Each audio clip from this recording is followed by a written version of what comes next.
Hello everyone, उम्मीद करता हूँ आप सभी लोग स्वस्थ हैं। एसएससी सीपीओ 2022 के बारे में हम बात करने वाले हैं। लगभग 2 महीने बचे हुए हैं एग्जाम में। तो चैप्टर वाइज वेटेज पिछले साल क्या थी, क्या स्ट्रेटेजी होनी चाहिए, कंपटीशन कैसा रहेगा, क्या आपके रियलिस्टिक टारगेट्स होने चाहिए, कौन सब्जेक्ट पे ज़्यादा फोकस करना चाहिए, कौन सी बुक्स आपको पढ़नी चाहिए तैयारी के लिए, किस तरह से कम टाइम में आप प्रिपरेशन कर सकते हैं, सीपीओ के लिए क्या मोटिवेशन आपकी हो सकती है, ये सारी चीज़ों पे मैं इस वीडियो में बात करूंगा। This video will be very informative video. ठीक है, ये वीडियो बहुत ज़्यादा आपके लिए हेल्पफुल होगी अगर आप सीपीओ एग्जाम देने वाले हैं, चाहे आप पुराने स्टूडेंट हैं, काफ़ी टाइम से एसएससी एग्जाम्स की प्रिपरेशन कर रहे हैं, या फिर आप नए हैं, अभी सीपीओ का फॉर्म निकला तब आपको एसएससी सीपीओ एग्जामिनेशन के बारे में पता चला और आपने तैयारी करनी स्टार्ट करी। सभी के लिए यूजफुल वीडियो होगी और चीज़ें डुएबल हैं। सीपीओ एक बहुत बड़ी अपॉर्चुनिटी है जिसे आप अच्छे से अगर यूज करें तो आप सिलेक्शन तक पहुंच सकते हैं। जैसे जैसे मैं वीडियो में आगे बढ़ूंगा आपको ये सारी की सारी चीज़ें जो मैं बता रहा हूँ समझ आती रहेंगी। ठीक है, तो this video will be very helpful. और कमेंट सेक्शन में जरूर कमेंट करके बताएं आपको वीडियो कैसी लगी और आपका क्या एक्सपीरियंस रहा, क्या चीज़ें आपको नई सीखने को मिली इस वीडियो से। ठीक है, कुछ इंपॉर्टेंट प्लेलिस्ट चैनल पर अवेलेबल है, जैसे मैथ्स की एक प्लेलिस्ट में काफ़ी चैप्टर्स भी करवा रखे हैं, कुछ प्रैक्टिस सेशंस हैं वो आप देख सकते हैं। टॉपर्स के इंटरव्यू, एसएससी सीपीओ टॉपर का इंटरव्यू भी चैनल पर अवेलेबल है, बाकी सीजीएल टॉपर्स के और बाकी एसएससी सिलेक्टेड कैंडिडेट्स की कंप्लीट जर्नी और काफ़ी सारी प्लेलिस्ट चैनल पर अवेलेबल है जो आप देख सकते हैं। और कंप्लीट प्रिपरेशन के लिए आरबी एप्लीकेशन को डाउनलोड कर सकते हैं। ठीक है, एसएससी सीपीओ 2022 एग्जामिनेशन जो इसका पेपर 1 होने वाला है ये 9 नवंबर से लेके 11 नवंबर के बीच में होगा। तो मोटा मोटा आपके पास यहाँ पे 70 दिन के आसपास है। ठीक है, और इनमें से अगर मैं स्टार्टिंग के 9 दिन की बात करूं वो तो आपको रिवीजन मॉक में देने ही देने हैं। तो मतलब आपके पास जो टाइम होगा, जो भी कुछ आप सीख सकते हैं, जो नए लोग हैं उनके लिए बोल रहा हूँ, अक्टूबर एंड तक ही आप जो भी चीज़ें सीखेंगे वो। और जो पुराने जिनकी सीजीएल की सीएचएसएल की तैयारी पहले से चल रही है तो वो तो 1 महीने पहले ही सब रिवीजन पे या मॉक पे ध्यान देंगे क्योंकि बाकी उनका सिलेबस कंप्लीट हो चुका होगा। हमेशा दो चीज़ें होती हैं। ठीक है, अगर आप नए हैं तो आप सारी चीज़ें तो पढ़ नहीं पाएंगे।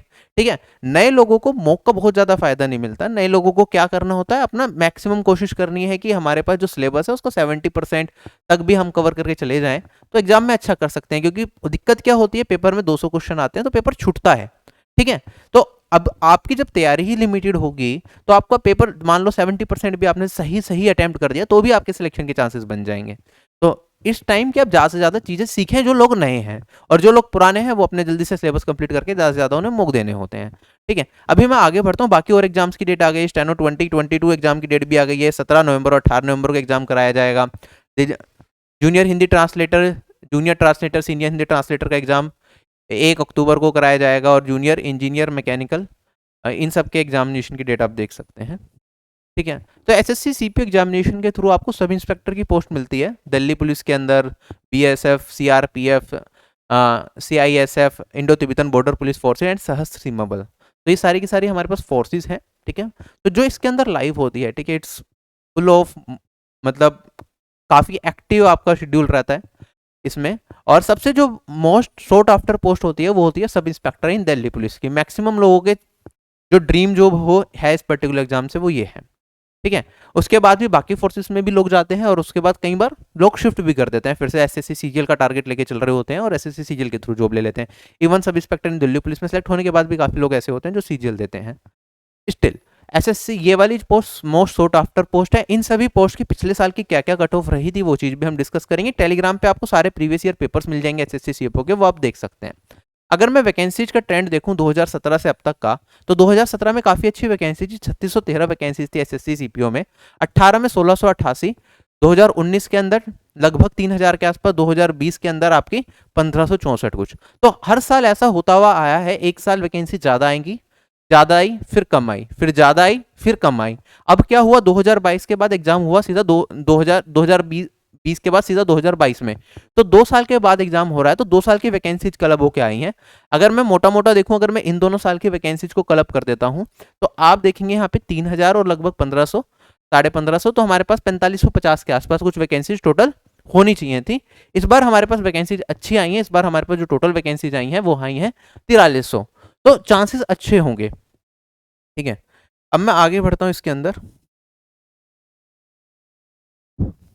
देखो अभी तक क्या चल रहा था कि रजिस्टर्ड कैंडिडेट जैसे 2018 में वैकेंसीज थी हमारे पास, ठीक है, तो 8,20,000 लोगों ने फॉर्म भरा था लेकिन अपियर हुए थे सिर्फ 2.3 लाख, तो 28% अटेंडेंस थी टीयर 1 में। और इन 2.3 लाख कैंडिडेट्स में से जो टीयर 1 में अपियर हुए हैं फाइनल सिलेक्शन तक पहुंचने वाले कितने कैंडिडेट्स थे? 2018 में हमारी वैकेंसी 1600 कुछ थी शायद, है ना? ठीक है, तो परसेंटेज सिलेक्शन रेट बहुत अच्छा है। और इसमें होता क्या है, टीयर 1 को क्वालिफाई जो लोग करते हैं, ठीक है, उनके सिलेक्शन के चांसेस अच्छे होते हैं टीयर 2 में अगर अच्छा परफॉर्म कर जाए। 2019 का आप देखेंगे यहाँ पे 6,73,000 लोगों ने फॉर्म भरा, फिर दोबारा यहाँ पे 2.6 लाख अटेंडेंस के आसपास रही। 2020 के अंदर भी 6.7 लाख लोगों ने फॉर्म भरा और 2.2 लाख की अटेंडेंस हमारे पास रही। ठीक है, इस बार चांसेस हैं, अभी मैंने अटेंडेंस के लिए मतलब फॉर्म कितने लोगों ने फिल करा उसके लिए आरटी लगाई थी, उसका रिप्लाई नहीं आया है, बट इस बार हो सकता है कि हमारे जो फॉर्म डाले जाएं वो 10 लाख तक भी डाले जा सकते हैं। और उसमें जो अटेंडेंस रहेगी हमारी वो लगभग 4 लाख 3.5 लाख के आसपास रह सकती है, क्योंकि वैकेंसी ज़्यादा है तो लोग फॉर्म भी ज़्यादा भरते हैं, चांसेस ज़्यादा लगते हैं अपने सिलेक्ट होने के। ठीक है, अब वैकेंसीज आप देखेंगे इस बार जो हमारे पास दिल्ली पुलिस की जो वैकेंसीज हैं वो कुछ इस तरीके से हैं। ओपन वैकेंसीज में अनरिजर्व कैटेगरी से 79 है सब इंस्पेक्टर इन दिल्ली पुलिस की मेल कैंडिडेट्स के लिए, बाकी इधर है। ऐसे ही फीमेल कैंडिडेट्स की अलग हमारे पास क्या आती है, वैकेंसीज आती हैं, राइट। उसके बाद आप ओवरऑल बाकी सभी फोर्सेस में मेल और फीमेल कैंडिडेट्स की वैकेंसीज देख सकते हैं। मेल कैंडिडेट्स की बाकी फोर्सेस में वैकेंसीज बहुत ज़्यादा होती हैं as compare to female candidate. जैसे आप देखेंगे आप यूआर कैंडिडेट्स की ही सभी फोर्सेस में मिला के 1514 वैकेंसीज हैं, लेकिन फीमेल कैंडिडेट्स की सिर्फ हमारे पास 69 वैकेंसीज हैं। ओवरऑल मेल कैंडिडेट्स की 3791 इन सभी फोर्सेस में दिल्ली पुलिस को छोड़ के, और फीमेल की इतनी टोटल हमारे पास इतनी। ठीक है, जो मेल कैंडिडेट्स की हमारे पास जो टोटल वैकेंसीज है इसके 10% वैकेंसीज एक्स सर्विस मैन के लिए रिजर्व होती हैं। आगे बढ़ता हूं, अब सिलेबस को ध्यान से समझेंगे, और सिलेबस दिखाने से पहले मैं आपको एक बार कट ऑफ दिखा देता हूं कि कट ऑफ क्या गई। देखो, हमारे पास जो मेरिट निकलती है 200 नंबर में से निकलती है टीयर 1 की, जिसमें मेल और फीमेल कैंडिडेट्स की अलग अलग मेरिट होती है। अगर मैं मेल कैंडिडेट्स की बात करूं, अनरिजर्व कैटेगरी से जो कट ऑफ गई थी वो 114 नंबर गई थी 200 में से। ठीक है, बाकी ईडब्ल्यूएस की सिर्फ 76, ओबीसी की इतनी, एक्स सर्विसमैन की तो बहुत ही कम, एससी कैटेगरी की 84, एसटी कैटेगरी की 83। क्या मेरिट समझ आई? 200 में से टीयर 1 को क्वालिफाई करने के लिए 2019 में इतने नंबर लगे थे। उस टाइम तो वैकेंसी 1500-1600 थी, और सेम लेवल का पेपर आया, तो इस बार इससे भी कम मेरिट जा सकती है। ठीक है, given the large number of vacancies, तो टीयर 1 को क्वालिफाई करने वाले भी ज्यादा लोग होंगे। पिछले साल टीयर 1 को क्वालिफाई करने वाले हमारे पास लगभग 2700 लोग थे, हो सकता है इस बार टीयर 1 को क्वालिफाई करने वाले 50,000 से ज्यादा कैंडिडेट्स हों। ठीक है, तो एक तो ये हो गया। अब यहाँ पे मान लो आप SC ST कैटेगरी से बिलोंग करते हो, तो यहाँ पे टीयर 1 की कट ऑफ कितनी जा रही है आपकी? 84-85 नंबर, राइट। 85 नंबर तो 50% भी नहीं लाने आपको, और यहाँ पे कोई सेक्शनल कट ऑफ नहीं होती। तो हमारे पास ये 4 सेक्शन है। ठीक है, आप देखेंगे general intelligence and reasoning 50 question 50 number, GK 50 question 50 number, quant 50 question 50 number, और इंग्लिश 50 क्वेश्चन 50 नंबर। ठीक है, अगर आप कैटेगरी वाले एस्पिरेंट हो, SC ST कैटेगरी से एस्पिरेंट हो, अगर आप 100 प्लस नंबर लेके आते हो, दिल्ली पुलिस का टारगेट के लिए नहीं बोल रहा, मैं नॉर्मल सिलेक्शन की बात कर रहा हूं फिलहाल। ठीक है, तो आप 100 प्लस भी लेके आ रहे हो तो आपके सिलेक्शन के चांसेस बनेंगे 200 में से, और 100 प्लस लाना इन 2 महीने में भी पॉसिबल है अगर आप ढंग से तैयारी करो, स्ट्रेटेजी मेंटेन रखो अपनी। मान लो आप इंग्लिश मीडियम बैकग्राउंड से हो, तो आप इंग्लिश और रीजनिंग को ही बहुत अच्छा कर लो, तो इन 100 में से आप 90 तक पहुंच सकते हो, 45-45 नंबर यहां पे ला सकते हो, क्योंकि 2 घंटे हैं और मैंने सिर्फ 2 सेक्शन की बात करी अभी, जो कि आपके बहुत कम टाइम में निपट जाएंगे। ठीक है, रीजनिंग में मान लो 50 क्वेश्चन करने में आपको 40 मिनट लग गए, या कुछ लोग तो इसे 35 मिनट में ही कर लेंगे, और इंग्लिश सेक्शन में 50 क्वेश्चन करने में आपको से 20 मिनट लग गए। ठीक है, और जीके में तो आपको कुछ ज़्यादा टाइम लगता ही नहीं है, ये रीजनिंग की मैंने बात करी 35 मिनट। ठीक है, तो आपके पास टाइम की कमी नहीं। अगर ये दोनों सेक्शन भी आपके बहुत अच्छे हैं तो कट ऑफ तो आप इन दोनों सेक्शन से भी क्लियर कर सकते हो कैटेगरी वाले एस्पिरेंट्स। और अनरिजर्व्ड कैटेगरी की बात करूं अगर मैंने अभी जीके को छुआ भी नहीं है, मैंने कहा रीजनिंग और इंग्लिश, जो कि बहुत कम, इंग्लिश रीजनिंग तो बहुत कम टाइम में प्रिपेयर किया ही जा सकता है, और इंग्लिश की बात करूं, इंग्लिश मीडियम बैकग्राउंड से हो तो वो इंग्लिश भी 2 महीने में बहुत अच्छी प्रिपेयर कर सकते हैं। तो आपका यहाँ पे ये दोनों सेक्शन से मान लो आप 85 भी ले आए 90 की जगह, और उसके बाद आपके पास मैथमेटिक्स है, मैथमेटिक्स में 40 नंबर ले आए या 35 नंबर भी ले आए टीयर 1 में, तो कितना हो गया? 85 प्लस 35, 90 और 3 120। 120 नंबर अगर आपका रो आ गया टीयर 1 में तो आपकी कट ऑफ क्लियर है और फाइनल सिलेक्शन के चांसेस भी। चीजों को समझो कि ये ऐसा नहीं है कि चलो मैंने कोई कोर्स ले लिया और मैं सारे सब्जेक्ट लगातार पढ़ता जा रहा हूँ, एग्जाम क्लियर नहीं होगा, टाइम कम है, 2 महीने हैं, नए हो इसलिए समझा रहा हूँ ये चीजें कि फंस सकते हो अगर तुम रैंडम किसी भी कोचिंग से जुड़ के रैंडमली सारी वीडियोस देख रहे हो। यू नीड टू अंडरस्टैंड कि एग्जाम में मांगता क्या है, कोई सेक्शनल वेटेज नहीं। अगर जीके में 0 भी लेके आओगे तो वहां पे कोई नहीं पूछने वाला तुम्हारे जीके में कितने नंबर है, तुम्हें नहीं लेंगे मेरिट में, तुम्हारे तो जीके बहुत खराब है। तुम्हारा टोटल स्कोर देखा जाएगा, और मैंने कहा टोटल स्कोर की कट ऑफ क्या थी अपनी टोटल स्कोर की अनरिजर्व कैटेगरी कितनी थी, बाकी कैटेगरीज कितनी थी, और लगभग ऐसी ही कुछ अगले इस बार भी जाएगी, ऐसे कम ही जाएगी। और ये भी एक्चुअल कट ऑफ नहीं है, ये क्या है, नॉर्मलाइज्ड स्कोर के बेसिस पे कट ऑफ है। नॉर्मलाइज्ड स्कोर क्या है, आप देखेंगे यहाँ पे अनरिजर्व कैटेगरी की 114.7 था, पिछली बार 6 शिफ्ट में पेपर हुआ था। जो बंदा 106 नंबर ला रहा था इस पर्टिकुलर शिफ्ट में, उसके कितने बन रहे थे, 8.4 का इंक्रीमेंट। 23 नवंबर की शिफ्ट में जो 101 नंबर ला रहा था अनरिजर्व कैटेगरी से, उसके कितने बन रहे थे, और उसकी यहाँ पे कट ऑफ क्लियर हो रही थी 101 नंबर पे भी अनरिजर्व कैटेगरी। बाकी कैटेगरीज के लिए सिमिलरली, जैसे कि अगर यहाँ पे हमारे पास अनरिजर्व की जगह मैं एससी कैटेगरी ले लेता, तो एससी कैटेगरी के लिए जो हमारा सेम स्कोर होता क्लियर करने के लिए, क्योंकि ये 30 नंबर कट ऑफ कम है, तो लगभग यहाँ पे इस पर्टिकुलर शिफ्ट से 70 से 72 के बीच में कोई पर्सन नंबर ला रहा होता, तो उसका एससी कैटेगरी से ये शिफ्ट का कट ऑफ क्लियर हो रहा होता। तो आई थिंक ये चीज आपको समझ आ रही है और मोटिवेशन भी मिल रही होगी कि चीजें अभी भी डुएबल हैं, चीजें हाथ से नहीं निकली हैं सीपीयू एग्जामिनेशन के लिए। ठीक है, ये बाकी सारी शिफ्ट का देख सकते हैं, कुछ शिफ्ट में नहीं बढ़ा, तो एवरेज नॉर्मलाइजेशन में देखूं सारी शिफ्ट का, तो आप देखेंगे यहाँ पे लगभग 8 नंबर एवरेज में बढ़ रहे हैं। एवरेज रो स्कोर मतलब जो मेल कैंडिडेट्स की एक्चुअली में कट ऑफ थी अनरिजर्व कैटेगरी, वो 107 नंबर थी, ना कि 114 नंबर, जो कि नॉर्मलाइजेशन के बाद हुई। ठीक है, प्रीवियस ईयर के पेपर्स आपको टेलीग्राम चैनल पे सारे मिल जाएंगे, वहाँ पे आप सोल्व करके देख सकते हैं आपका प्रेजेंट लेवल क्या बन रहा है। कोई मॉक टेस्ट सीरीज रखी है, वहाँ पे भी ट्राई कर सकते हैं, वहाँ पे अगर मॉक फॉर्म में प्रीवियस ईयर के पेपर मिल रहे हैं तो वहाँ से आपको आइडिया लग जाएगा। ठीक है, और जो फाइनल सिलेक्शन के लिए अनरिजर्व कैटेगरी कट ऑफ थी for the minimum qualifying post, वो थी हमारे पास 284 मार्क्स। ठीक है, टीयर 1 में, ठीक है, अगर आप 114 नंबर टीयर 1 की कट ऑफ गई है और मैंने कहा आपने 130 नंबर ले आए आप, ठीक है, टीयर 2 क्या होगा, टीयर 2 में सिर्फ इंग्लिश आना है। टीयर 1 में आपने इंग्लिश पढ़ा ही है, उसके बाद आपको टीयर 2 के लिए काफी टाइम मिलता है। टीयर 1 के बाद आपका फिजिकल होगा, फिर जाके इंग्लिश का पेपर होगा। 4 महीने में भी, अगर आपको 4 महीने भी मिलते हैं, 4 महीने में बहुत अच्छी इंग्लिश आप सीख सकते हैं। अगर टीयर 1 में भी आपने इंग्लिश में अच्छे से अपनी पकड़ बना ली और अच्छे से इंग्लिश कर लिया, आपको अगर यहाँ पे 160 नंबर टीयर 2 में आपके इंग्लिश में आ जाते हैं, तो आपके क्या हो गया, सिलेक्शन हो गया। तो मैं ये कह रहा हूं कि मुश्किल नहीं है। ठीक है, चीजें आपको समझ आ रही हैं, रियलिस्टिक टारगेट्स दिख रहे हैं। हाँ, सीपीओ में क्या होता है, फिजिकल स्ट्रेंथ की जरूरत होती है कि आप फिजिकली फिट होने चाहिए, फिजिकल टफ होता है, मेडिकल टफ होता है, these are the main pillars there. लेकिन हाँ, पढ़ाई में अगर आप एवरेज स्टूडेंट हो तो सीपीओ के थ्रू आप जॉब ले सकते हो, और अभी भी 2 महीने में भी अगर आप सही बैकग्राउंड से हो तो बहुत अच्छा सीपीओ में कर सकते हो।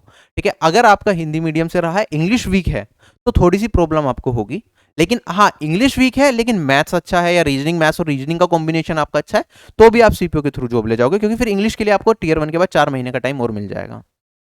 समझ आई ये चीज? तो अब मैं यहाँ पे अगर मोटा मोटा क्रक्स में बात करूं, जो मैंने अभी तक आपको समझाने की कोशिश करी है, कि हमारे पास ये 4 सेक्शन है। अगर मुझे सीपीए एग्जाम क्लियर करना है, मुझे जॉब लेनी है, मैं टॉप करने की बात नहीं कर रहा, ठीक है, क्योंकि बहुत सारे टॉपर्स एसएससी सीजीएल वाले सीपीओ का एग्जाम भी देते हैं जब मॉक फॉर्म समझ के, तो टीयर 1 में बहुत लोगों के बहुत हाई हाई स्कोर करेंगे, लेकिन आगे पता चलेगा वो फिजिकल देने ही नहीं गए, वो मेडिकल देने ही नहीं गए, या फेल हो गए उनमें जाके, क्योंकि वो सीजीएल की तैयारी में लग गए। तो ऐसा होगा, टीयर 1 में स्कोरर्स से ज़्यादा घबराना नहीं है। आपको क्या करना है, एक तो इंग्लिश लैंग्वेज को पकड़ के चलना है, एक रीजनिंग लैंग्वेज, रीजनिंग को, ये दोनों सब्जेक्ट 2 महीने में आप बहुत अच्छे कर सकते हो। और क्वांटिटेटिव एप्टीट्यूड में एडवांस मैथ्स को मैं फिलहाल अगर स्किप भी करूं, इसमें सिर्फ आप अर्थमेटिक पोर्शन कर जाओ।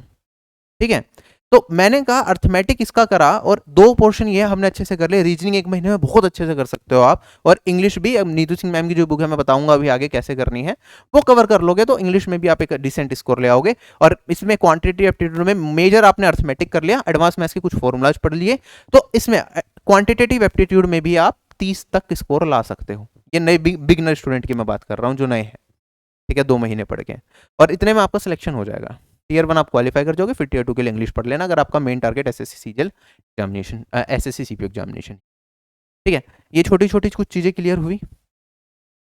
ठीक, अब मैं आगे बढ़ता हूँ, स्ट्रेटेजी भी बात करेंगे, कौन सी बुक्स पढ़नी है, कैसे कैसे कवर करना है। टीयर 2 में आपका इंग्लिश लैंग्वेज ही आता है, 200 क्वेश्चन होंगे, 2 घंटे का टाइम मिलेगा। एसएससी सीपीओ 2020 की फाइनल कट ऑफ देखो एक बार आप, कैटेगरी वाइज मैंने यहाँ पे कट ऑफ रखी है, वैकेंसीज भी रखी थी पहले कितनी थी, इस बार तो आपको भी पता है ज़्यादा वैकेंसीज है पिछली बार से काफ़ी। ठीक है, सब इंस्पेक्टर इन दिल्ली पुलिस की, EWS, SC, ST, OBC, UR, इन सब की कट ऑफ आप यहाँ पे देख सकते हैं। जैसे अनरिजर्व कैटेगरी जो सब इंस्पेक्टर इन दिल्ली पुलिस की, क्योंकि पिछली बार सिर्फ 32 वैकेंसी थी, इस बार शायद 72 वैकेंसी जो हमने अभी देखा, तो आप देखेंगे यहाँ पे कट ऑफ गई थी 334 मार्क्स। तो सब इंस्पेक्टर इन दिल्ली पुलिस जाना है तो टीयर 1 की कट ऑफ क्लियर करने से खाली काम नहीं चलेगा, कट ऑफ क्लियर करनी है, उससे कुछ एक्स्ट्रा नंबर भी लाने हैं, और उसके बाद टीयर 2 में भी बहुत अच्छा करना है। तो अगर आपको सब इंस्पेक्टर इन दिल्ली पुलिस तक का पहुंचना है तो टारगेट आपका 140 नंबर का टीयर 1 में होना ही चाहिए। ठीक है, 140 प्लस का टीयर 1 में टारगेट करें, उसके बाद टीयर 2 में अच्छे से मेहनत करें, यू विल अचीव इट। ये रो स्कोर की बात करें, नॉर्मल में 150 बन जाएगा, उसके बाद टीयर 2 में आप 180 प्लस लाएंगे, आप सिलेक्शन तक पहुंचेंगे। ठीक है, और 180 प्लस जिनका दिल्ली पुलिस का टारगेट है वो लेके आते हैं इंग्लिश में आराम से। उसके बाद बाकी सारी फोर्सेस हैं, उन सबकी जैसे जैसे धीरे धीरे आप अलग अलग फोर्सेस पे जाएंगे, जो कट ऑफ है वो कम होती चली जाएगी। ये अनरिजर्व कैटेगरी से मैंने, ये सॉरी अदर कैटेगरी से मेल कैंडिडेट्स की मैंने फाइनल कट ऑफ आपको दिखाई सीपीओ 2022 की 2022 में वैकेंसी लगभग 3 गुना के आसपास है, 2.5 गुना से ज़्यादा है, तो और भी फर्क पड़ेगा। अगर आप फीमेल कैंडिडेट्स का देखना चाहें तो यहाँ पे फीमेल कैंडिडेट्स की, क्योंकि यही वैकेंसीज थी, सारा का सारा एक ही स्लाइड में है, तो इनकी कट ऑफ देख सकते हैं। अगर अनरिजर्व कैटेगरी से फीमेल कैंडिडेट्स की मैं कट ऑफ देखूं तो यहाँ पे हमारे पास 311.85 कट ऑफ गई थी। तो फीमेल कैंडिडेट्स के लिए बहुत बड़ी अपॉर्चुनिटी होती है सीपीओ, क्योंकि बहुत ही कम फीमेल कैंडिडेट्स फॉर्म भरती है, और जहाँ तक मुझे पता है इन्हें लीनियंसी भी कहीं ना कहीं मिलती है मेडिकल में, जो मेरा मानना है, जो बाकी लोगों से मुझे बात करके पता चला है।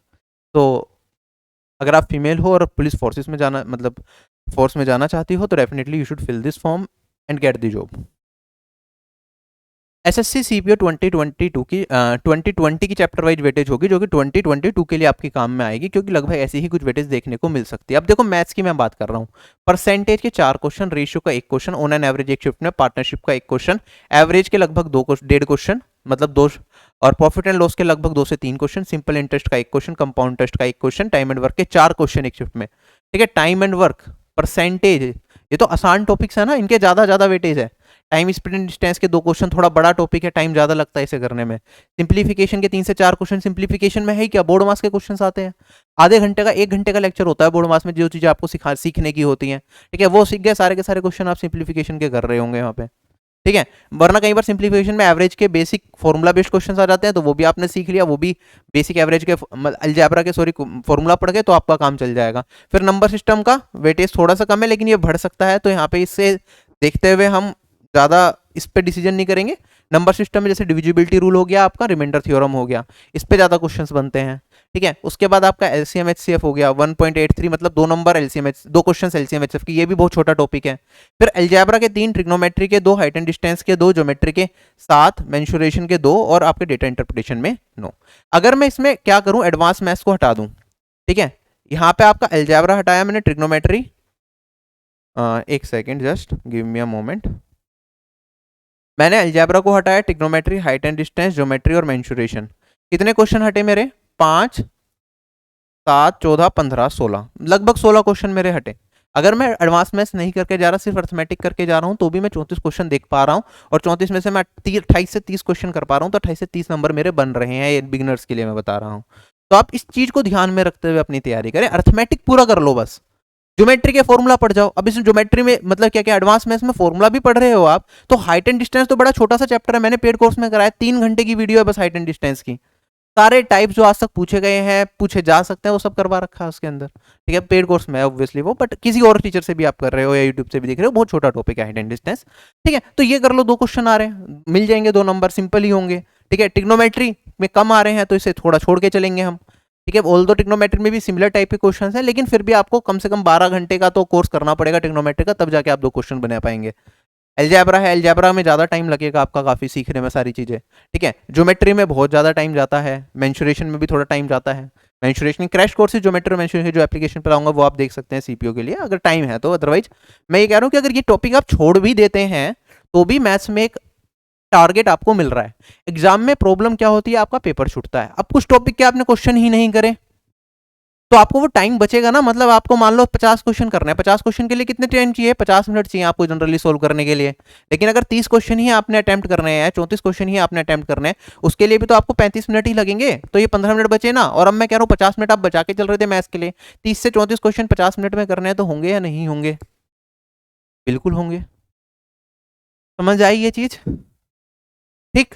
और बाकी खैर इसके लिए आप क्या करें, बेसिक कैलकुलेशन तो अपनी थोड़ी सीख ही लें। ठीक है, नहीं भी करोगे तो काम चल जाएगा। स्क्वायर की ट्रिक की वीडियो मैंने यूट्यूब पे भी डाली हुई है, वो देख लेना, स्क्वायर कम टाइम में कैसे करना है, उसका काम पड़ जाता है एग्जाम में जब क्वेश्चंस बनते हैं। बेसिक टेबल आप ये याद कर लेना, और बाकी क्यूब और पावर 4 इतना 1 से लेके 23 तक के क्यूब, पावर 4 10 से 12 तक के अगर आप कर लें, तो ये कंपाउंड टेस्ट के क्वेश्चंस में आपको मदद कर देता है। ठीक है, करेक्ट ऑर्डर जो मुझे लगता है सीखने का होगा अर्थमेटिक पोर्शन का, वो कुछ इस तरीके से चलेगा आपका। डीआई के 9 क्वेश्चन आएंगे तो अर्थमेटिक अच्छा होगा तो डीआई के अपने आप ही कर लोगे आप वहाँ पे एग्जाम में। डीआई में ज़्यादा कुछ नहीं होता, बाकी टीचर्स जो छोटे तरीके बताते हैं वो आप देख सकते हैं, टाइम है तो। अदरवाइज आप क्या करें, पूरा का पूरा अपना अर्थमेटिक करें, डीआई के कुछ क्वेश्चन आप प्रैक्टिस करके चले जाएं बस। ठीक है, लेटेस्ट टाइप के जैसे बार डायग्राम के 2-4 देख लिए, ठीक है, पाई चार्ट के 2-4 देख लिए, बेसिक बेसिक ट्रिक पता चल गई, हो जाएगा काम। ठीक है, उसके बाद आपका ये आपका नंबर सिस्टम एलसीएम एचसीएफ हो गया, ये सारा पार्ट आपका एडवांस मैथ्स वाला आ गया। ठीक है, तो सीक्वेंस मैं यही फॉलो करता हूँ पढ़ाने के लिए, एप्लीकेशन बेसिस पर डाला हुआ है। बाकी मैं रिकमेंड भी यही करता हूँ कि आप इसी सीक्वेंस में पढ़ेंगे तो समझने में दिक्कत नहीं आएगी, सारी चीज़ें कनेक्टेड लगेंगी आपको। अब मैथ्स की मैंने बात करी, ठीक है, उसके बाद मैं थोड़ा सा बात करता हूँ इंग्लिश सेक्शन की। इंग्लिश सेक्शन में 50 क्वेश्चन की चैप्टर वेटेज देख लो कितना कितना आएगा टीयर वन में।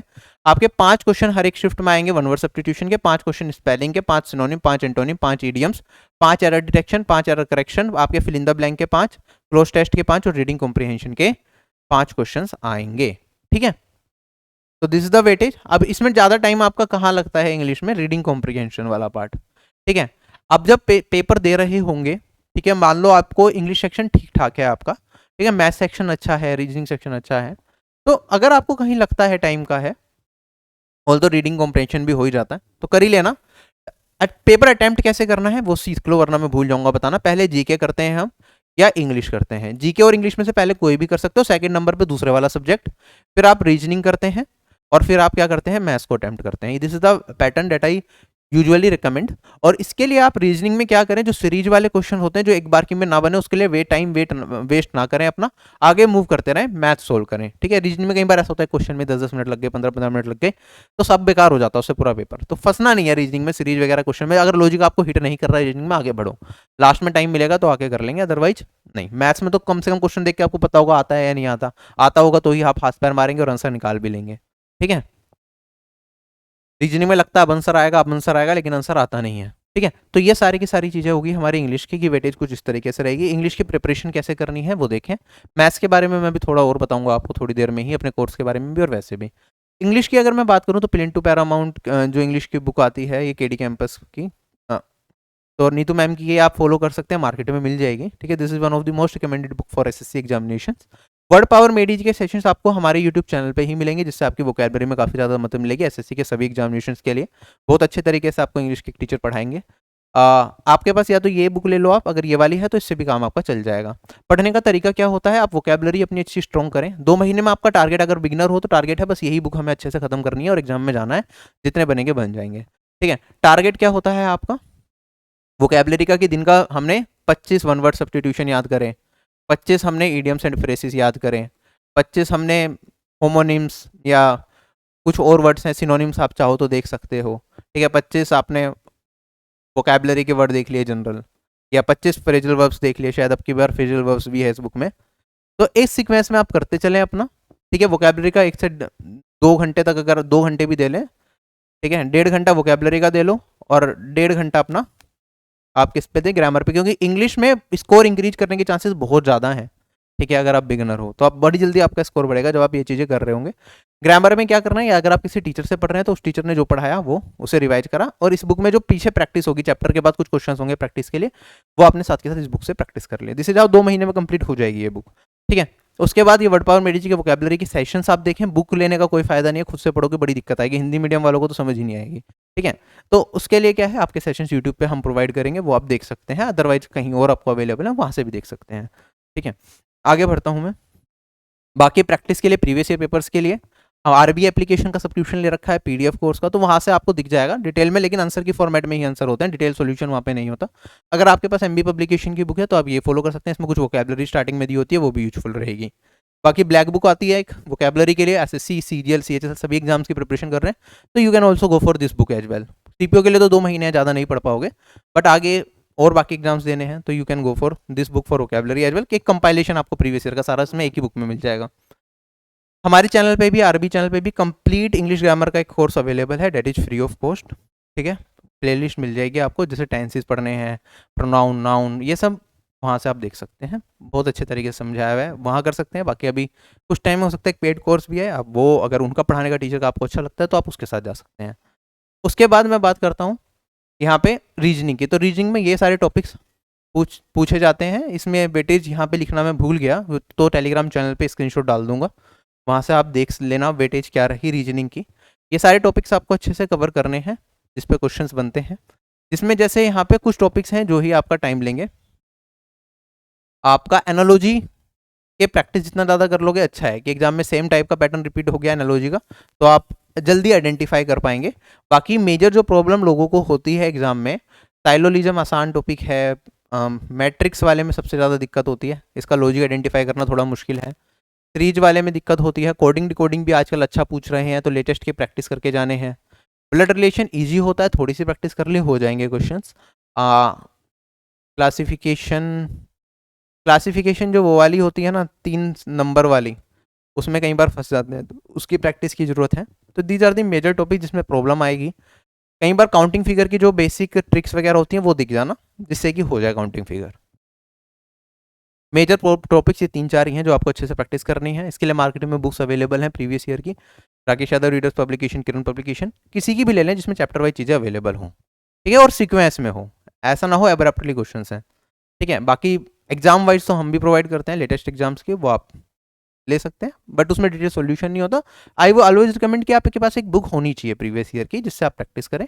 और बुक के बाद जो लेटेस्ट एग्जाम के क्वेश्चन आ रहे हैं, क्योंकि आपके पास टाइम कम है, बार बार नई नई बुक तो लोगे नहीं, एक बार एग्जाम में बाई चांस नहीं हुआ तो आगे भी तो आपको प्रिपरेशन करनी है, तो बुक बार बार नई बुक तो नहीं खरीद जा सकती, उसके लिए हमारा जो PDF का कोर्स होता है वो रिकमेंड किया जाता है, ठीक है। तो ये टॉपिक्स जो हैं इन्हें आपको अच्छे से, बहुत अच्छे से प्रिपेयर करना है। जीके की चैप्टर वाइज वेटेज की बात करते हैं। बायोलॉजी के 3 से 4 क्वेश्चन एक शिफ्ट में, केमिस्ट्री का 1 से 2 क्वेश्चन, फिजिक्स के 5 से 6 क्वेश्चन एक शिफ्ट के अंदर, ठीक है। फिजिक्स का कंप्लीट कोर्स फ्री आपको मिलेगा आरबी एप्लीकेशन पे ही। ऑल्दो मैं अभी आपको जीके के लिए रिकमेंड नहीं कर रहा, नए स्टूडेंट हो तो जीके छोड़ के जाना एग्जाम में। अगर आप साइंस बैकग्राउंड के हो तो फिजिक्स केमिस्ट्री बायोलॉजी करके चले जाना, कि कम से कम जीके में भी 10 नंबर तक आप ले पाओ। कुछ करंट अफेयर्स कर लिए, कुछ ये फिजिक्स केमिस्ट्री बायोलॉजी जो चीज़ आपको पहले से आती है, आपने पढ़ रखी है, वो कर लिए, तो आपका क्या होगा कि हाँ, कुछ जीरो से अच्छा है कि हाँ 10-15 नंबर जीके में भी आ गए तो जो पहले से तैयारी कर रहे हैं वो तो अच्छा करेंगे ही, उन्हें बताने की जरूरत ही नहीं है। बाकी इतना इतना वेटेज रहता है। बुक्स एंड ऑथर्स से ये टॉपिक है, टाइम मिले तो ये अच्छे से आप कवर कर सकते हैं। 2 से 3 क्वेश्चन हर शिफ्ट में अगर बुक्स एंड ऑथर्स के आ रहे हैं तो dates a very good thing. और मैथ्स का कोर्स तो है ही हमारा आरबी एप्लीकेशन पे कंप्लीट, जिसे आप पूरा पढ़ के समझ सकते हैं। एक मैंने वीडियो भी बनाई थी डिटेल में, जिसमें बताया था कि किस तरह से इस कोर्स को यूज करना है, कम टाइम में कैसे टॉपिक करें। अब परसेंटेज है एग्जाम में, कौन कौन से टॉपिक से ज़्यादा क्वेश्चन आ रहे हैं आज के टाइम पे, ठीक है। वरना कोई भी चैप्टर की लिमिट तो होती नहीं, सीजीएल के हिसाब से टीयर 1 टीयर 2 के हिसाब से सब कुछ पढ़ा दिया, लेकिन हाँ एक टॉपिक है इससे बहुत बार क्वेश्चन आ रहे हैं, एक टॉपिक ऐसा है जिससे कभी 2 साल में एक बार क्वेश्चन पूछ लिया तो वो रेलिवेंट नहीं होगा। तो उस वीडियो में मैंने ये भी बता रखा है कि कोर्स जो भी है उसके अंदर कितना कितना आपको पढ़ना चाहिए, और ये बेस्ट कोर्स क्यों है, वो वीडियो भी अवेलेबल है, तो वो आप देख सकते हैं डेमो वीडियो में। बाकी हाँ, सीपीओ की जो पीडीएफ आरबी एप्लीकेशन पे अवेलेबल है पीडीएफ कोर्स में, वो क्या है, सीपीओ 2020 टीयर 1 और टीयर 2 की 2020 की ऑल सब्जेक्ट्स की चैप्टर वाइज पीडीएफ है। सीपीओ 2018 टू 2020 मैथ्स की चैप्टर वाइज पीडीएफ अवेलेबल है, और सीपीओ 2018 की से 2020 टीयर 2 की इंग्लिश की चैप्टर वाइज पीडीएफ अवेलेबल है, जिसमें आंसर की सिर्फ फॉर्म में आंसर होते हैं, ठीक है, डिटेल एक्सप्लेनेशन नहीं होता। ये मैथ्स कोर्स के साथ फ्री रहती हैं सारी पीडीएफ। अब हम जनरल अवेयरनेस की बात कर रहे थे कि कैसे कर सकते हैं जनरल अवेयरनेस अगर आप बुक फॉलो करना चाहें। तो देखो, इकोनॉमिक्स के लिए किसी टीचर के आपको नोट मिल जाए, क्या टीचर का कोर्स मिल जाए जो डिटेल में पढ़ना चाहते हैं, वो वैसे कर लें इकोनॉमिक्स, क्योंकि कोई कंसाइज सोर्स नहीं है इकोनॉमिक्स का जिसमें आप अच्छे से करें। एनसीईआरटी फॉलो कर सकते हैं, बट इट्स बेटर कि किसी टीचर के नोट्स मिल जाए, या किसी स्टूडेंट ने कोचिंग ली हो उसके नोट्स से आप करना चाहो, या खुद कोचिंग लेना चाहो तो वो। बाकी लूसेंट की बुक आप फॉलो कर सकते हैं, history polity physics chemistry biology के लिए ठीक ठाक कंटेंट है, बहुत अच्छा तो नहीं है, लेकिन हाँ एक रेफरेंस पॉइंट के लिए कोई बुक मैं कहूँ तो ये है, एक मनोहर पांडे की बुक होती है, वो मैंने पर्सनली नहीं देखी लेकिन काफ़ी लोग रिकमेंड करते हैं, you can go for that book as well. और यही है कि अगर आपके पास टाइम है तो पहले वो सब्जेक्ट्स जीके में कवर करें जिन पे आपको कॉन्फिडेंस है कि हाँ, जैसे साइंस बैकग्राउंड से हो तो फिजिक्स केमिस्ट्री बायोलॉजी कर लिया, या फिर वो बस वो गो थ्रू कर जाएं बुक से, जिससे कि बेयर मिनिमम कुछ क्वेश्चंस आप एग्जाम में कर पाएं।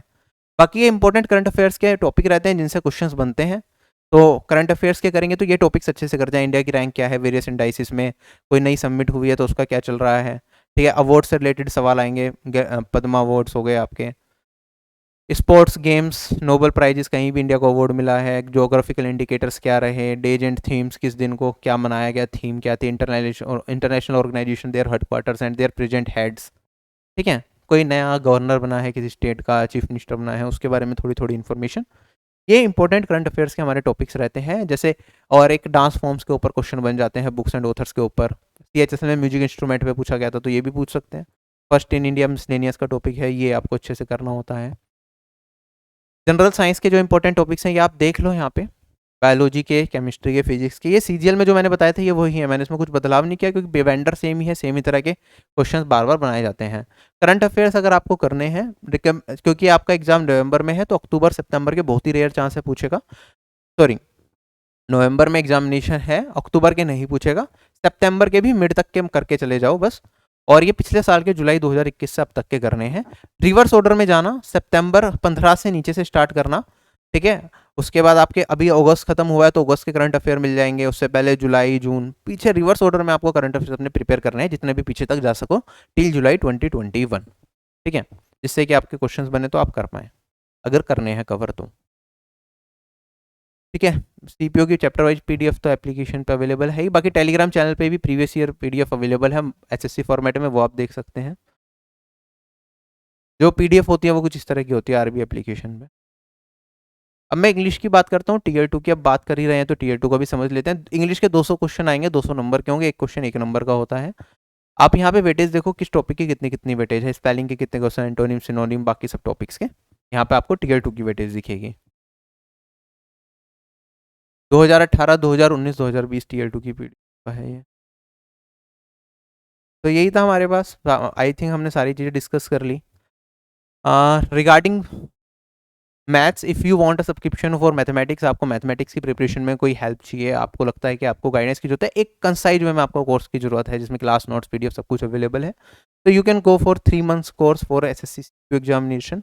If you are targeting SSC CGL examination as well and CHSL examination as well, you can go for 6 months और 1 year कोर्स, ठीक है। इसमें सब कवर होगा अगले साल तक, क्योंकि होता क्या है, आपने आज सब्सक्रिप्शन लिया से, if you are start today, 3 सितंबर को आप सब्सक्रिप्शन ले रहे हैं किसे, 2022 में, ठीक है। तो ये 3 सितंबर 2023 तक का वैलिड होगा, 1 साल वाला। तो उसमें जितनी भी हम नई PDF डालेंगे, जो पूरा कोर्स अवेलेबल है, कोई प्रैक्टिस बैच आ रहा है, जो भी मैथ्स की क्लासेस होंगी वो सारी इसी के अंदर इंक्लूडेड रहेंगी, ठीक है। और जो PDFs हम क्रिएट करेंगे वो भी इसके अंदर इंक्लूडेड रहेंगे।